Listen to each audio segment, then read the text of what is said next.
the amount of stem cells that we have, they don't decline that much with aging. They do a little bit, but it's rather that the niche that they sit in becomes problematic so that they just can't really activate. Living with autoimmunity doesn't mean settling for less. Inspired Living with Autoimmunity is the show for high achievers who want the energy and vitality to live fully, not just manage symptoms. With your host and autoimmune coach, Julie Houghton. It's time to take your power back. Welcome back to the Inspired Living with Autoimmunity podcast. I'm your host, Julie Houghton. Today we're joined by Dr. Dan Pardi, the Chief Health Officer at Qualia Life Sciences, where he leads education to advance healthspan and peak performance.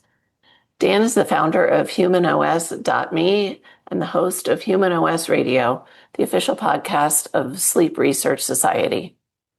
Dan has advised elite military units, Fortune 500 companies, and startups through his consultancy, Vivendi Health. He holds a PhD in Cognitive Neuroscience from Leiden University and Stanford and speaks regularly at events like TEDx, VC Films, and the Institute for Human Machine Cognition. In today's conversation, we're discussing the fundamentals of stem cells, the aging process, and the practical approaches to supporting stem cells through lifestyle and supplementation. Dr. Pardi, welcome to the podcast. Thank you, Julie, for having me on. I'm really happy to be here. I'm so excited for our conversation, and listeners already know that I am a huge fan of Qualia and have yet to meet a product that I didn't add to my arsenal.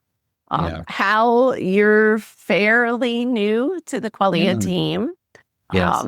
Tell us a little bit about yourself and how you came to become a member of the team, and not just a member, but the health officer. Yeah. So I've been at the company at this point for a little more than a month. But I've known the company for a long time and I've admired them. I met some of the founders way back in the beginning at a conference. And it was actually an after party of the conference that was at a friend's house. And Wim Hof was there, Andrew Huberman was there, other folks. And it was really fun and casual. And it was probably one of the best networking events that I've ever been to at a conference because it just felt so real and people were really getting to know each other and hanging out and chatting. In fact, Wim Hof was chasing my, at that time, 2-year-old boy around the house. And I was really impressed with his energy for his age. That's what he did the whole time. So he might have just been avoiding, other social engagements, but he was definitely a unique character. Uh-huh. But at that time, two of the people who had just been at the company. So it was probably, I don't even know what the size of the team was at that moment, probably less than 10 people. But Daryl and Vanessa were there, and I was talking to them about this project, HumanOS, that I was working on, and they were talking about what they were doing. And I think both of us were struck by the fact that we were perceiving in the other an appreciation of the complexity of health and how we wanted to help in multiple ways.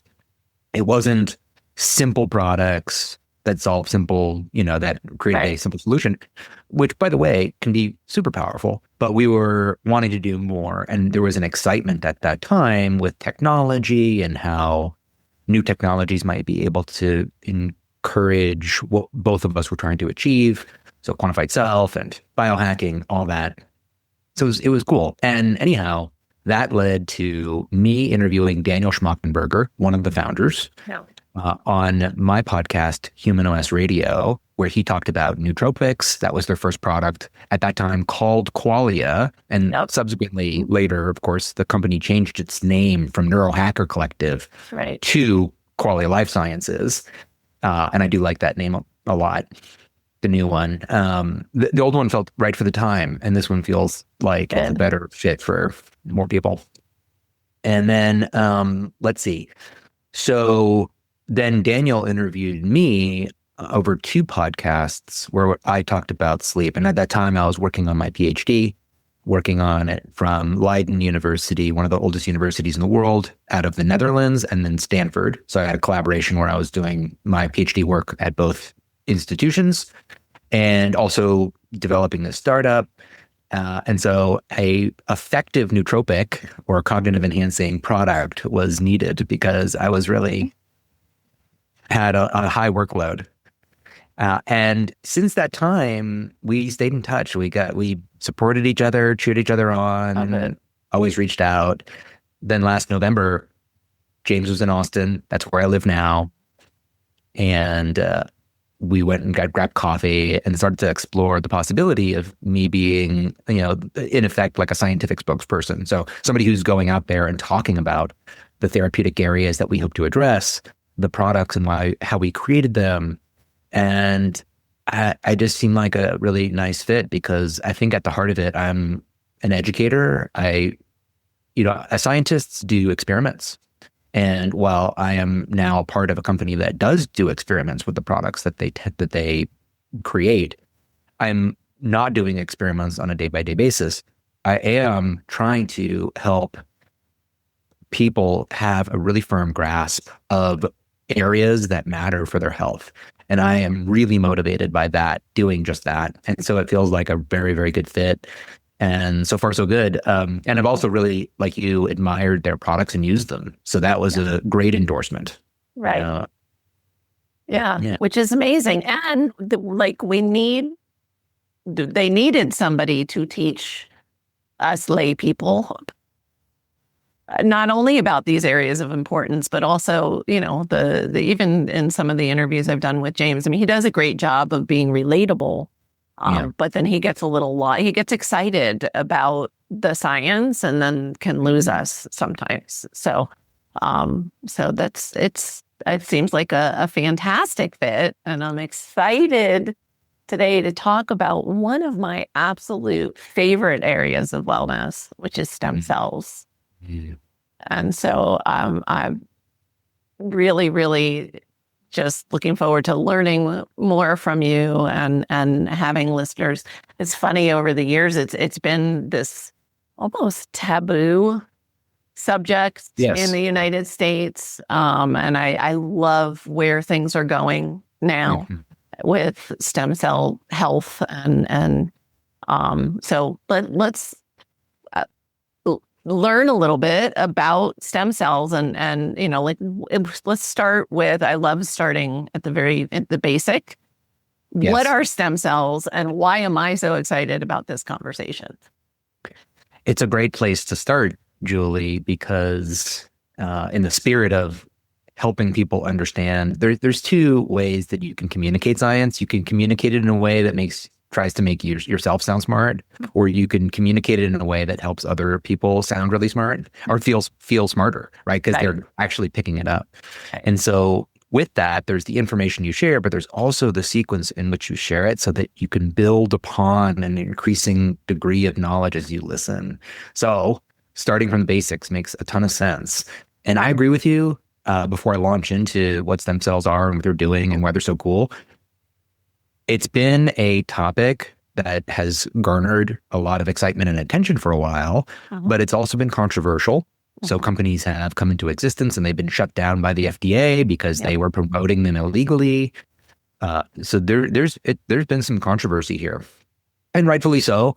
In some cases, companies were putting products ahead of what we know about the clinical science, meaning that you might have an indication that something related to stem cells is exciting, but you're doing basically clinical trials, experiments on people without knowing as much as you should before you do such a thing. So anyway, I have a theory that I can say, and you shouldn't, maybe. I think there's a lot of money focused on, I'll just say it. I think the pharmaceutical industry has created a lot of resistance to some of these natural healing pathways, because if we're healing our bodies, we won't need the drugs. And I really do feel like that has played a really big role in this country too. I think it's I see both of it. And so I'm glad, hopefully, that will continue to shift in the right direction. So yeah, that's my 2 cents of what I think also plays a part. And gosh, Julie, we could spend the entire episode just talking about that. I know. I used to work in the pharmaceutical industry. Oh, really? Yeah. I worked for a company called Orphan Medical. It was bought by Jazz Pharmaceuticals out of Palo Alto. I started their medical affairs department. And what that department did is to create education and provide research grants to support understanding of the product in different therapeutic areas. It was a great job, and the people were wonderful. That's great. Yeah. And I always felt, I'll give you actually a sort of a counterexample to the common narrative that, the pharmaceutical companies are really, truly evil, because about 35 years ago, it was the heyday of the pharmaceutical industry, and people in that industry were thought of as heroes. Subsequent to that, because the innovation that was coming out, new medications, it seemed like such a wonderful place to be. Then there were controversies driven by capitalism that made certain individuals within the industry that in high positions make bad choices. Choices that were much more for the bottom line than they were for the patient. And that then started to create a negative shadow that overshadowed the entire industry. And it wasn't uniform, meaning that medical companies were making unethical decisions. But we juxtapose that idea with the fact that our healthcare system, when you go to your doctor, you think you are getting the best possible advice about how to take care of your health. That's not true. What's really happening is that you're getting evaluated for one of 3 different things. Referral to a specialist. Should they go to someone else if you're like, let's say, the primary care doctor? Should we get another diagnostic on you to find more information? And then whether or not you are appropriate for a particular drug or drug combination. Sure. That's it. Yeah. Now, because the simple mention of should you, that taking care of your health is hard. They don't have time to do that. The entire industry has been set up for a very narrow, medicalized perspective on health. And you know what? It's not terrible. It's incomplete.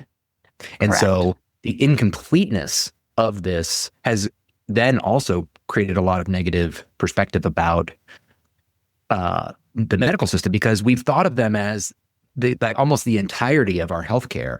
But very smart people, who are in society that are just trying to take care of themselves, everybody recognizes this is not everything.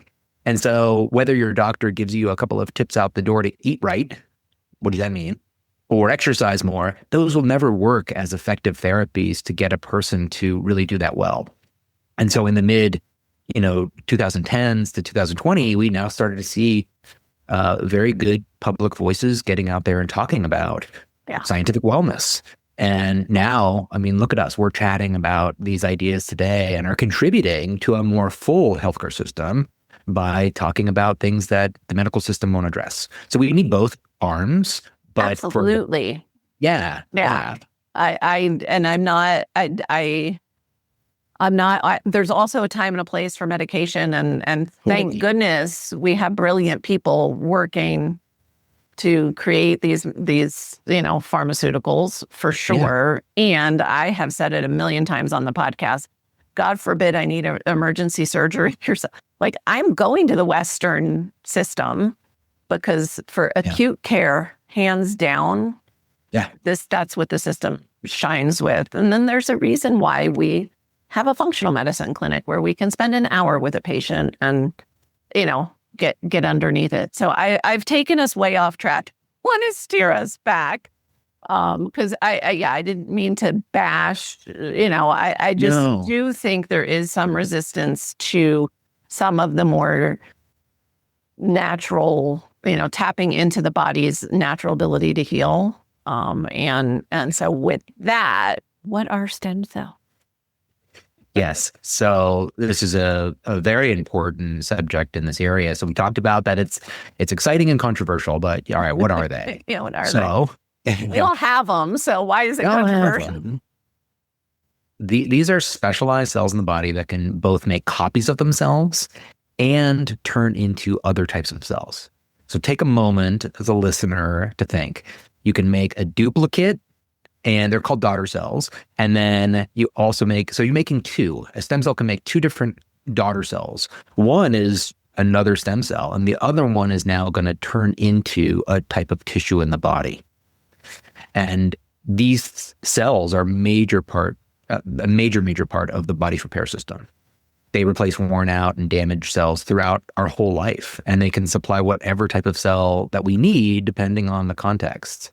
And in fact, I think the origin is a pretty interesting story. So if we go back and look at how they even evolved, during the single cell stage of evolution, which lasted 3 billion years, there were no stem cells. Individual cells were still figuring out how to become maximally efficient. And up until it took 3 billion years to do that. And at about 3 billion years after this process, then stem cell-like behavior appeared once we saw multicellular life evolve. And this was about 600 to 800 million years ago. And after multicellular organisms began, we saw cellular specialization. So at first, independent cells came together like a fleet of cells, but they were still all doing the same thing. And after some time, then they started to divide and conquer. So cellular specialization meant that this cell could take on certain behaviors and another cell in the fleet would do unique things. And so instead of them all doing the same thing, they would differentiate and take on unique functions. And so once an organism had specialized cells, they needed a renewable pool of undifferentiated, which means they haven't become a particular cell type yet. Undifferentiated cells to replace the specialized cells that died off. And that is where stem cells emerged into existence. And so this concept is ancient, and they are basically an evolutionary tool to manage complexity of living systems. Amazing. So that is... See, and now I just learned things about stem cells I didn't know. But okay, good. It makes a brilliant sense. I don't know. Yeah. I love looking at the origin, really into evolution and trying to understand from the beginning, why did these things come into existence in the first place? Right. And that actually transcends just the stem cells, really, for all things in biology. But seeing that history is pretty cool in my mind. Yeah. Well, and I like logic brain. So it makes perfect sense. Of course, it's like we're not walking around with reserves of all of these types of specialized cells that we have. It's brilliant, right? Like nature is brilliant. So completely. And then if you look at stem cells, there are different types based on their potency. Now, potency is a word that describes what they can become. So as you move down potency categories, the number of cells that they can become will narrow. So there's 5 main categories of potency, and they are totipotent and pluripotent. So you might have heard pluripotent before if you've been anywhere near the stem cell space. And essentially these two categories are pretty close to the same. They can form all cells in the body. There are some important differences between them, like, an embryonic stem cell is an example of a pluripotent cell. But so for all intents and purposes, we can think of those two in the same way. But you'll hear pluripotent discussed a lot more. And then you have multipotent, oligopotent, and unipotent. Those are the 5 categories. So multipotent cells can become multiple types of cells, but only within related lineages. And an example is hematopoietic stem cells. So they generate many different types of blood and immune cells across these different lineages called myeloid and lymphoid. Myeloid lineages produces red blood cells and platelets, monocytes, macrophages, and also granulocyte-based blood cells like neutrophils, eosinophils, basophils. So you can see these bone marrow-derived hematopoietic stem cells are now creating blood cells, right? Things that you can go measure on getting your blood done, blood tested. And then they have the lymphoid lineage, and they're making B cells, T cells, natural killer cells, excuse me. So those are in the immune system, right? So we have, that is how these multi-potent stem cells can't make everything, but they make certain lineages. And another example of that, which you do hear a lot of multipotent stem cells, are mesenchymal stem cells, or MSCs. And they can become various forms of connective tissue. So like bone, cartilage, fat, and muscle. Those two are used in clinic often, and they're probably the two types that you hear the most about. And then just to move down, just to kind of quickly round this out, you also have then oligopotent cells, and they can become only a few closely related cell types. So an example would be an osteoprogenitor cell. They're restricted to bone lineages, so forming osteoblasts and osteoclasts, specific bone cells. And then lastly, you have unipotent cells, and they can only become one type of cell, but they can still self-renew. So an example would be a muscle satellite cell. So as you can see, you have different types of stem cells, all of which can self-renew and differentiate, but sometimes some types of these can differentiate into all types, like a zygote. It can become any type of cell in the body, right? And then some can only differentiate into one type, like a muscle satellite cell. So that is that's basically what how we define them, is by their potency. And then we can think about how do they even differentiate, like. So we talked about them dividing into a copy of itself. So you now have another stem cell. But then what is the process? How does it know? Yeah. How does it know what to become? And that is actually really cool. So, stop me if it gets like, you can ask questions along the way. I need to see how things connect. Like if it's a bunch of random information, it's hard to make sense out of it. But if you can really see the cycle of it, then it actually makes more sense. Sometimes more detail is better. Yeah. Yeah. Build the picture. Yeah. Yeah. All right. So differentiation, that is the process of a cell becoming a specific tissue type, a specific cell type that would be in a part of a tissue. Think of it that way. All right. So how does it happen? It's triggered by external cues like growth factors or cytokines, signals from the extracellular matrix, even physical forces can drive this. And then these cues will activate these signaling pathways with funny names like Wnt, Notch, or Sonic Hedgehog. These pathways, by the way, are 600 to 800 million years old. They were there at the very beginning of when stem cells formed. Okay. So these ancient pathways, they've been around, and what they do is they will trigger biochemical cascades. So the external forces like growth factors will trigger these signaling pathways, which could cause a cascade of biochemical effects inside the cell. Wow. All right, so we piece that together, right? External forces, signaling pathways, internal changes. And then one of those internal changes is they will influence transcription factors inside the cell. And a transcription factor is a protein that then binds to specific DNA sequences to turn genes on or off, and thereby controlling which proteins a cell can make. So remember, every cell has all of your DNA. It could become anything, but you don't want to make every single protein that that your DNA blueprint could possibly make. And so this is the process where the cell starts to become something specific, right? So triggered by these external cues, like the growth factors, activating signaling pathways like Wnt and Notch and Hedgehog, and then you have the specific activation of these transcription factors that will then shape the cell's identity. Wow. Yeah. And then once this differentiation starts to occur, there are epigenetic changes. Now, epigenetics sit above the DNA that stabilize the cell's fate, right? So unused genes are silenced, right? We don't want to have a muscle cell become a neuron. Right. And that will further lock in the identity of the new cell. And all of this is then reinforced by these biochemical loops that maintain that chosen lineage. A lineage is what is going to become, and then suppress alternatives.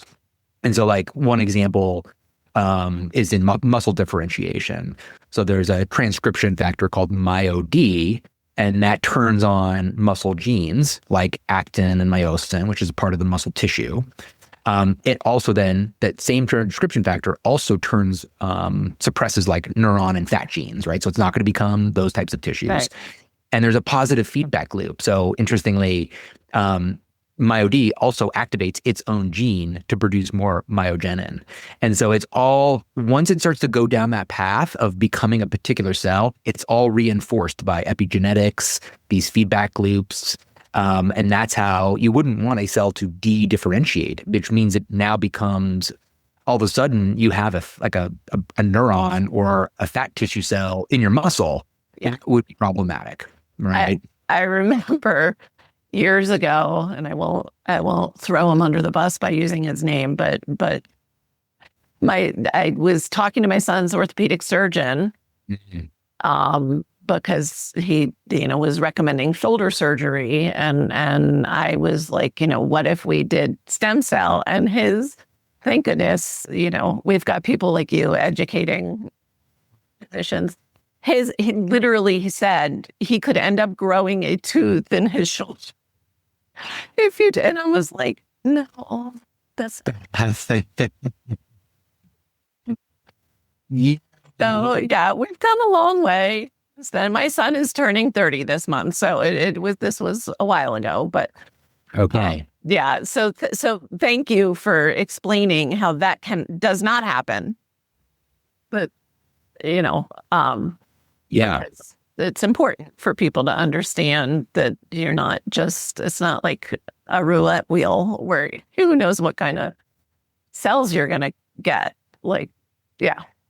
Yeah, isn't that interesting that, because as I was learning about this, like, how does all of this work where, you have these pools of cells that are in different areas. And by the way, some of the stem cells that do ultimately kind of find their way to a particular tissue. And maybe we should talk a little bit more about that, the kind of high level what that cycle is too, because that's actually part of what's interesting as well is that, they usually start off stem cells in these protected environments called a niche. And the niche is really important to like what we're trying to affect with our product. In fact, Irina Conboy at UC Berkeley is somebody that I had interviewed years ago, and she's done a lot of really cool work in stem cells. And she says, the amount of stem cells that we have, they don't decline that much with aging. They do a little bit, but it's rather that the niche that they sit in becomes, we'll call it toxic. It becomes problematic so that they just can't really activate. And so they're there. And yes, there are some changes and there is some decline, but the niche is really important. So these stem cells they're sitting in their niche like bone marrow. And then they're receiving these signals from their neighbors. There's adhesion molecules that keep them in place, soluble factors. All of those keep them quiet. So they're sitting there and they're quiet. Don't bother them. Waiting. They're not needed yet. Yeah. When they are needed for repair or to make new cells, then growth factors like granulocyte colony stimulating factor or GCSF or GM-CSF, which is granulocyte macrophage colony stimulating factor, those will activate the stem cells. They're resting, then they're woken up by certain growth factors. And then these enzymes and signaling proteins kind of loosen their grip on the niche so that they can enter circulation. That's all. So now they go from sleeping to woken up, and now they're going to mobilize, right? And that's this cascade. And they don't just wander aimlessly, but they imagine now, picture yourself as a stem cell and you've entered into circulation. They follow a scent trail that is made by chemokines. And a really important axis is called the CXCR4 SDF1 axis. So SDF1 is like a beacon. Picture that scene in Jurassic Park, the first one, where he was holding the flare to try to get the T-Rex away from him, right? And he's running to try to like save the child. So think of that. That is SDF1. That's in the bloodstream. It's a chemokine. And then CXCR4 is a receptor on the stem cell. All right. So that is helping it's helping it find where it needs to go by following this beacon. And once it gets close, adhesion molecules like L-selectin and integrins, they slow down the stem cell and they help it stick to the vessel walls nearby and then move into the right tissue. So if, let's say you damage, your ankle, how do we get new tissue there? And this whole process of waking them up from their nap, getting them into circulation and helping them follow to the right place. That's how it happens, which is completely fascinating to me. Like we can do that. It's amazing. And then once inside the tissues, that's where stem cells receive local cues, like the growth factors, like I mentioned. And those could be things like VEGF or NGF that then give further direction to then create the signaling cascade, which triggers the transcription factors. And then that's where these stem cells will kind of divide, and now their daughter cells can move down this narrowing path, right? So the narrowing path is like, I'm moving from this undifferentiated cell and I'm becoming something that's more specific.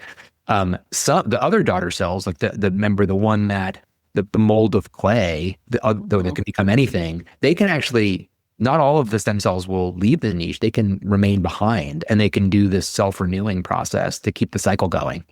And that's limited, but that does happen. And that actually is what part of the process. So it's not like every time you need a new cell in a particular area of the body that it has to come from far away.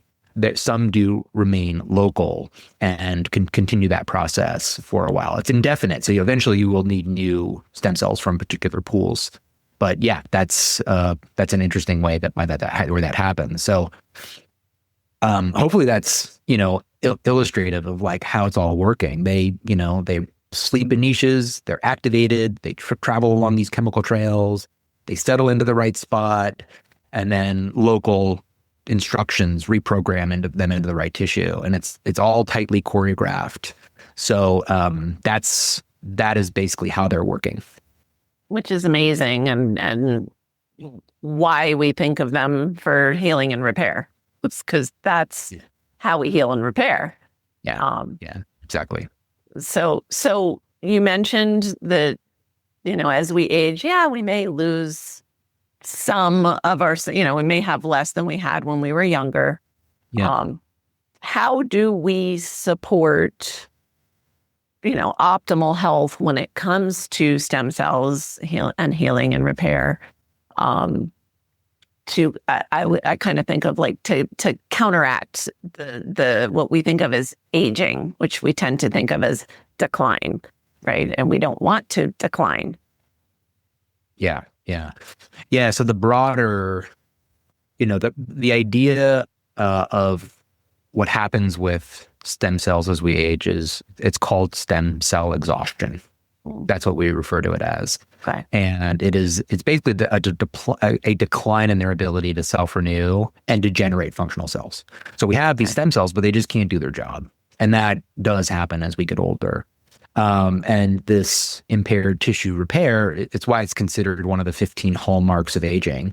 The hallmarks of aging, for the listener, if you've not heard of them, this is some work that was done in between the 2010s and 2020s. It started there to try to catalog what are all the different effects that we see during aging.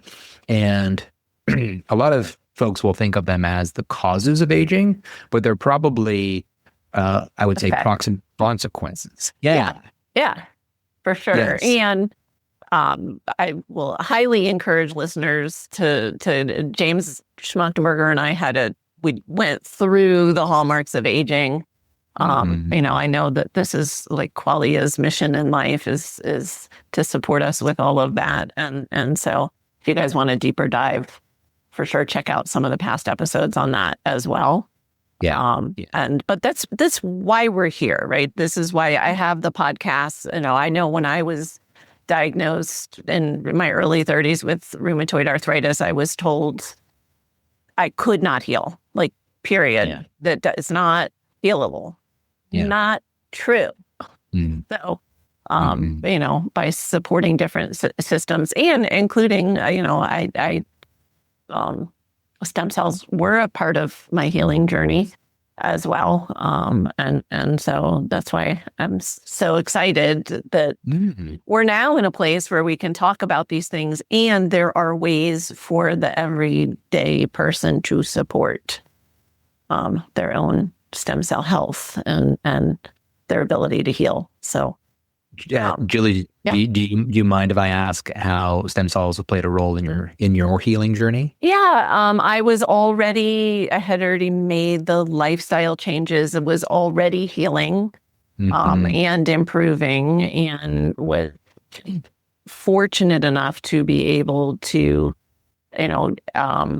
have an autologous stem cell treatment. So my stem cells. So again, I was already, in my 40s, maybe even my 50s, probably my late 40s. So I was, these were not baby stem cells; these were mine. And I did basically just right back in as ID, and it really did.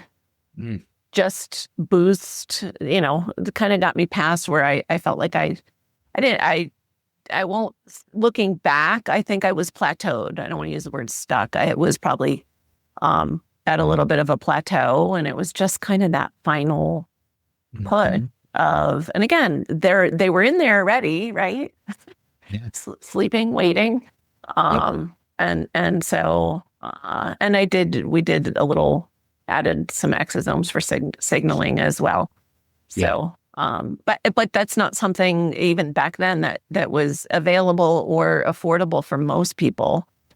And so what I have learned as I get wiser is sometimes the day-to-day things that we do have a bigger impact. And so when there's something like a supplement that we can take to help the body do what we want it to do, to me, that's gold.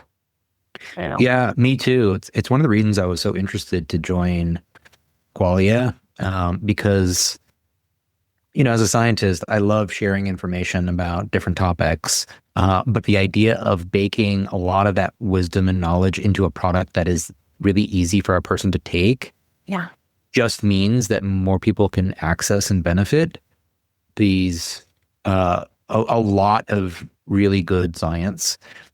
And I always support a healthy lifestyle. You can think of supplements in like two different ways.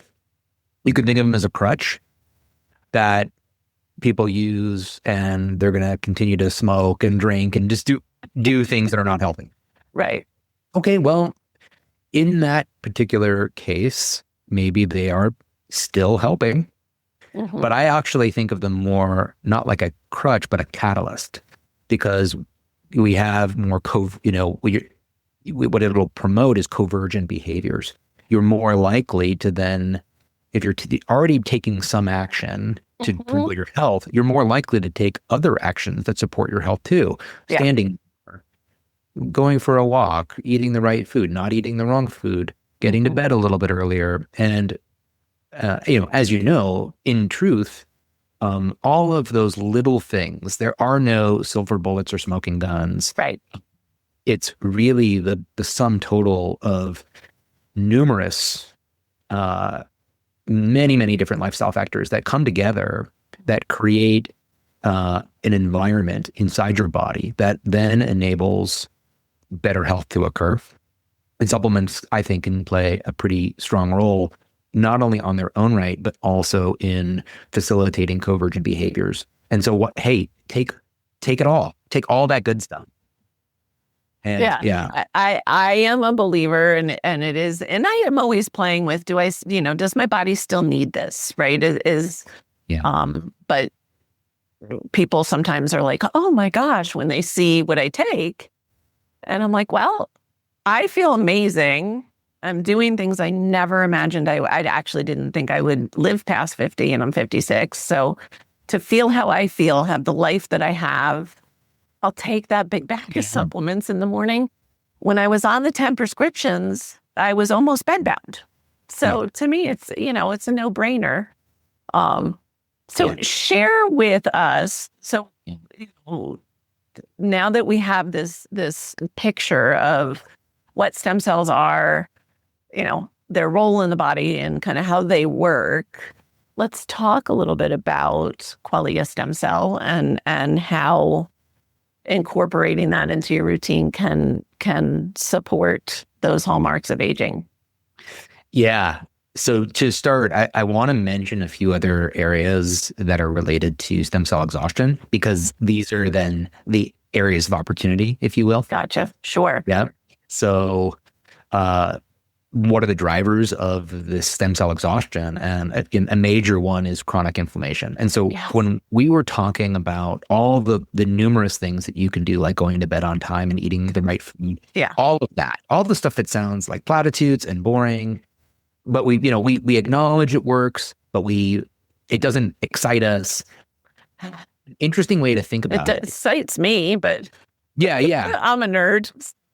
Yeah, it excites me too, particularly when you uncover the details. So like, eat the right diet is a very, it's platitudes, but like, of course, there's so much interesting wisdom in there. And the same, it's like, sleep and exercise and how you are inhabiting space in the world on a day-by-day basis. What is your pattern of living? But the important part is that each one of these little areas creates an opportunity to create more homeostasis with your inflammation. And remember, inflammation has a negative connotation, but what we really care about is inflammatory balance, because inflammation is playing critical roles throughout the entire fleet of cells that make you up, it's a part of a signaling system that we need. Chronic inflammation means that the best way to think of chronic inflammation is that the volume of my voice when I'm trying to communicate to you, you can hear it now. But as you get older, it's like going deaf. And now I have to talk louder in order for you to hear. That's chronic inflammation. The signals have to rise in order to try to maintain efficacy in doing their job. Yeah. And we can actually do remarkably well into, past our 40s, 50s, 60s, even to our 70s and 80s by realigning the body into an environment, that's the sleep, the exercise, that is going to help to promote inflammatory balance. So it's super, super important. And that is a big goal of what we're trying to do with the product, of course. But then, things like generating too much oxidative stress, all of that stuff ends up creating that situation that I mentioned previously, where the stem cells are there, but they just can't be activated. Yeah. Okay. Yeah. So you can see now, once you understand those mechanisms, you're like, okay, now we know what our task is as a company. We're going to try, in part, to how do we figure out how to make that niche better? And I could go through, I think it would probably be too much for today, but all these different ways, specifically like diet, exercise, sleep, circadian rhythms, temperature exposure, cold and hot, sauna, cold exposure, light. I'm fascinated by light. Yeah. Yeah. I gave a TED talk on that. It was more on the circadian effects of light, but red light is a whole other subject. Hyperbaric oxygen, that's moving more into like the medical therapies, but that essentially what that does is you put your body into pressure that is higher than barometric pressure. So it's like it's like going under the water. So they measure it in what are called atmospheres. That has very interesting effects on signaling stem cells to regenerate. I used hyperbaric to recover from a significant head injury in 2020. Okay. And so, I'm a believer. So, I mean, there's all these things, right? And we can't all do all of the things all of the time, but yes. Like you said, it's what are you incorporating? But everybody can incorporate sunlight. Everybody can, there are things that are free that we can all do on a daily basis as just part of our wellness routine. So you're right. It is overwhelming at times to think about all the things we have to do. You could think of it as, like you look at opportunity. An opportunity. Look at people like Brian Johnson, who's dedicated his entire life to testing and therapies. And that can put so much pressure on people that they feel like giving up entirely. Yeah. And I really do think, a lot of that stuff is fun. I found functional medicine via biohacking. So I love it. And we have gadgets and all kinds of fun tools, but we don't need those tools in order to create just really good daily routines that support our wellness and our inflammatory balance. So, I have a 4-panel Joovv red light device in my closet. Mm-hmm. Now, I could go outside every day and get an equal amount or more joules of red light from the sun. Right. Why do I have this super expensive device in my closet? Because it makes it more practical and it makes it easier for me to reliably get that health influence into my life, because it's hard to get dressed in the day and then, get undressed in the day, go outside naked. You could do it. And your neighbors might not like it. They called the cops. It was a big deal. Great. Well, anyway, I have a friend who lives in Austin who posted somebody getting their sunlight at a park in Austin, just middle of the day. And I was like, wow, that's hardcore. That's dedication. That's dedication. Yeah. That's something. I think it might also be illegal, but it's something. So there's definitely the tools help you. It just depends on. And I know I joke when I talk with clients, and I live in Colorado, and so it's much easier for me to help them create their sunlight exposure routine when it's not winter. Yeah. And then have to get them to where they're pretty hardcore, and then they're going to go stand in the snow in the morning, and so the tools can be helpful, but again, not necessary. Just like somebody doesn't need necessarily IV stem cells to heal, and so that is why I love the things like the supplements that can support. Yeah. Exactly. Think of all of these things, including supplements, that like tools that make acquiring more natural signals more reliable in your life. Full stop. That's where it comes down to. And so we tend to position these are magic. And there is actually some magic to them, because when you give the body more closer to what it needs, then it can do remarkably well. So you have, this very expensive red light device that seems sophisticated and is, technological. It's just helping the body get something closer to what it would, since we don't really live in nature anymore. Right. And that's what this is really all about, right? This circadian, it's modern times is how we've just lost all of these innate, we didn't need to think about grounding or sunlight or cold exposure, heat, all of these things. Intermittent fast. I mean, you name it. If you just think back to how have humans lived for the majority of our time on this planet, it wasn't like this. And so we were looking to compensate and reconnect with our natural cycles and state. Yeah, that's right. And I'll say this too, that everyone has the opportunity to calibrate their own health practice to what feels right for them. Yeah. So does that mean you need to take part in absolutely everything? No, because for a lot of people, as I was alluding to before, that makes people feel like I just can't do any of this. I just don't have the time. Right. Don't worry about that. Just do the things you can do that feel good. Shape your own health practice in a way that feels healthy, that feels that fills you up. And if you can add, there are times where maybe you can't do all of it because of time pressure or money or whatever. And there are times where you can do more. Just do your best. Feel good about that. Yeah. Yeah. Absolutely. I love it. Okay. Really good advice. Yeah. So to go back to the stem cell product and how we create a lot of formulas focus on a single dimension, like mobilization alone. So we talked about that, right? They're resting in their niche and then they got to get out into the bloodstream and go find their target. We built stem cells to increase the availability of stem cells, but also to improve how they function once they are active. And so that is like really looking at the full cycle of how stem cells operate. And they do operate in cycles.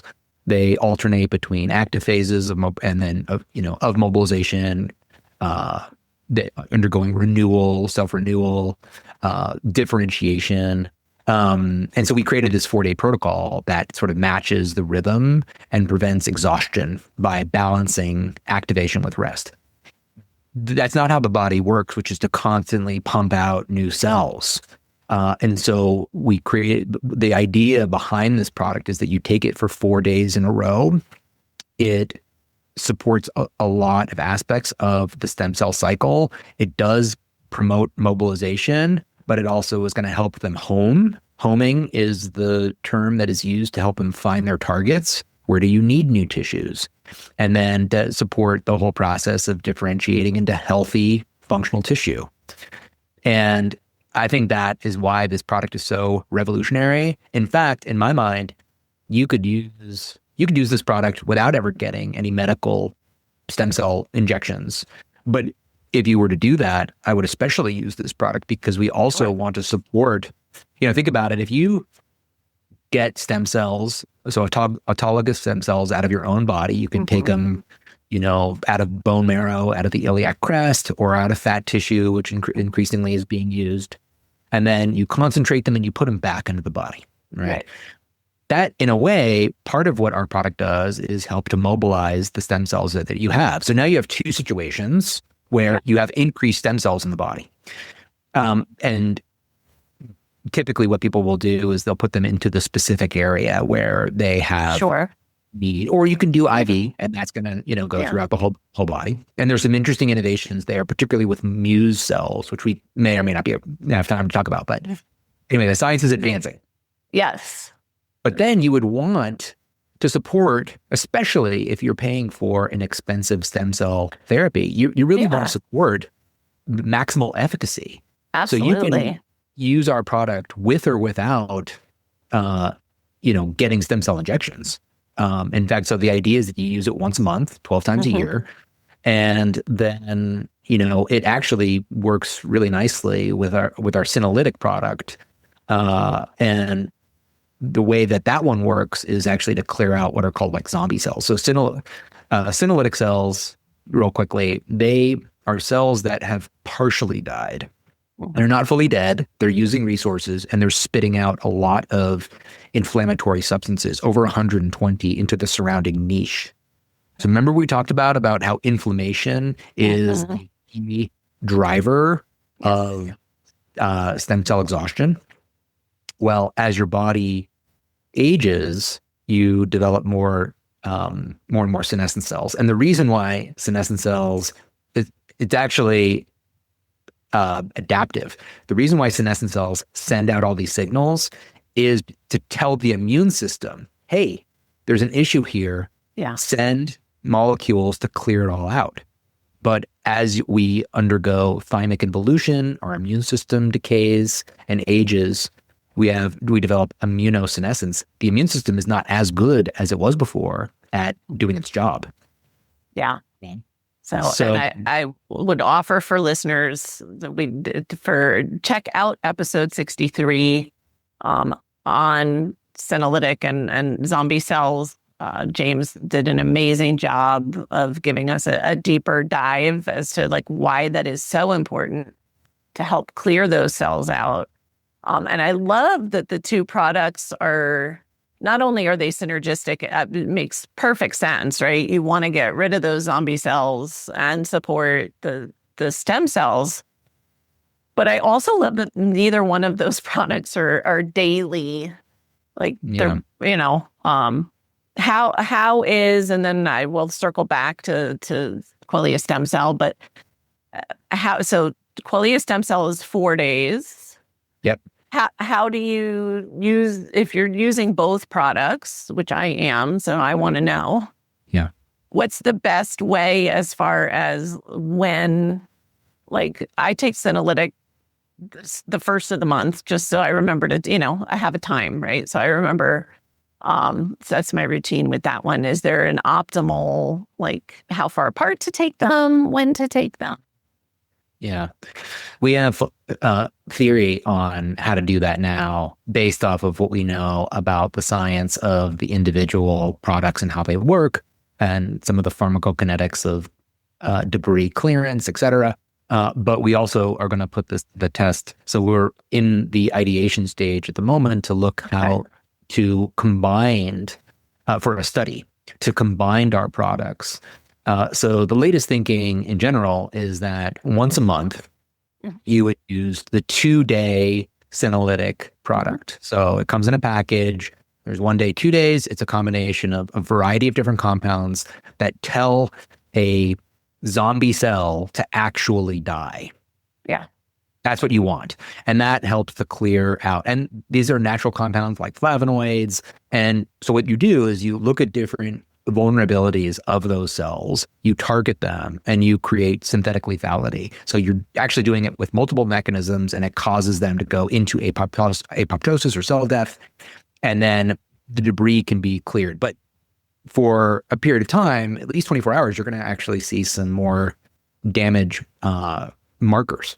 So the idea is that you do 2 days of the senolytic product, and then wait at least 1 day, and then you do 4 days of stem cell.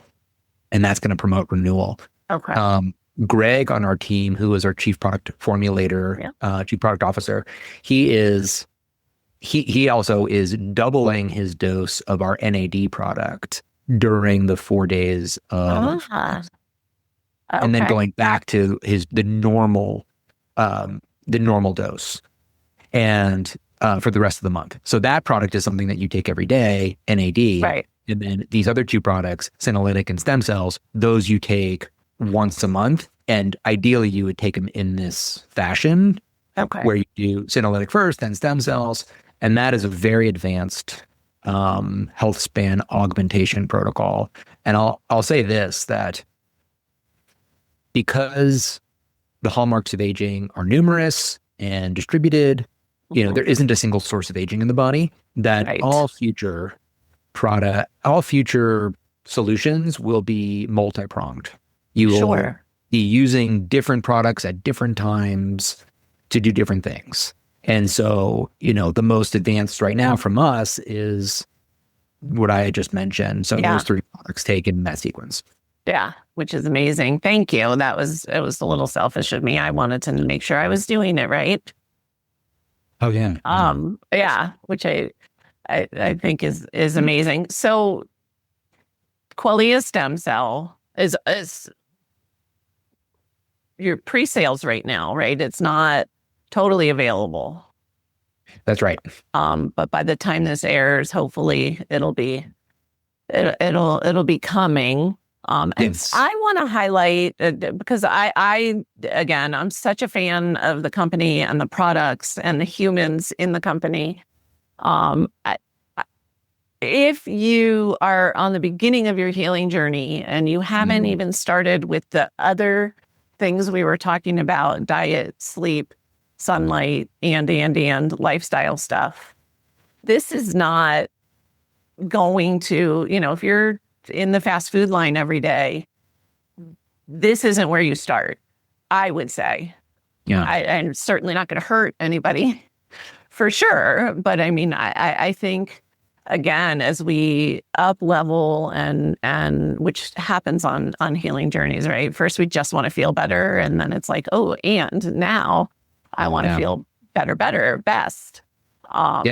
And so, I'm not discouraging anybody from, but it's not a step one in improving health.